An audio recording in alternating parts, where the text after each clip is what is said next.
श्री राम जन्मभूमि आंदोलन और अयोध्या में राम मंदिर निर्माण से जुड़े महत्वपूर्ण ऐतिहासिक तथा कानूनी दस्तावेजों का डिजिटलीकरण कार्य श्री राम जन्मभूमि तीर्थ क्षेत्र ट्रस्ट के नेतृत्व में तेजी से आगे बढ़ रहा है।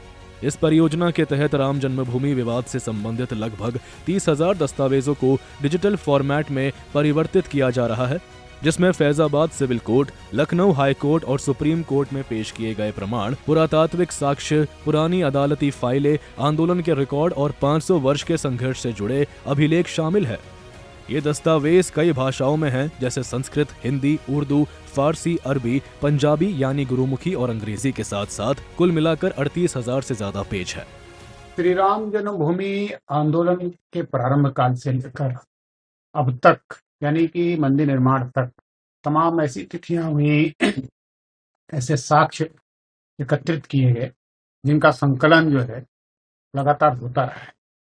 लेकिन जो वाद श्री राम जन्मभूमि का विधिक तौर से न्यायालय में चल रहा था, चाहे वह सत्र न्यायालय का रहा हो, स्थानीय न्यायालय, और चाहे हाई कोर्ट यानी उच्चतम न्यायालय और सर्वोच्च न्यायालय, इन सारे न्यायालयों में जो विधि वेत्ताओं ने अपने अपने विचारों को रखा, साक्ष्यों को प्रस्तुत किया और तब जाकर निर्णय प्राप्त हुआ।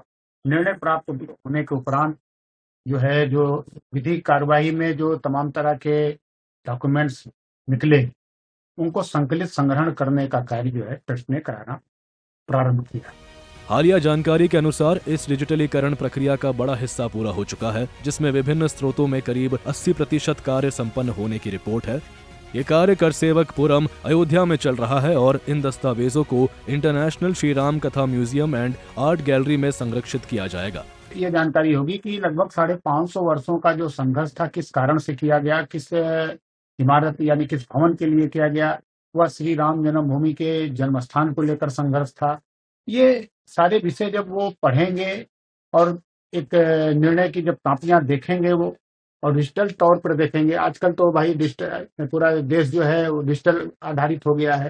छोटी छोटी बातें जो है खबरें बन जाती हैं और तमाम तरह के जो है विषय जो है सब पूरा विश्व देखने लगता है, चाहे वो टीवी का माध्यम हो चाहे वह मोबाइल का।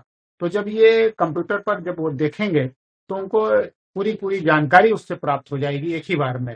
यानी कि माउस घुमाते ही जब वो कंप्यूटर पर आएगा तो लोगों को लगेगा कि भाई ये देखिए बहुत अच्छा काम इन लोगों ने किया और संग्रहित किया। क्योंकि इतिहास को लोग जो है वह पढ़ते हैं, देखते हैं, सुनते हैं, लेकिन जब उनके सामने यह रखा जाएगा तो उसका एक अलग प्रभाव बनेगा।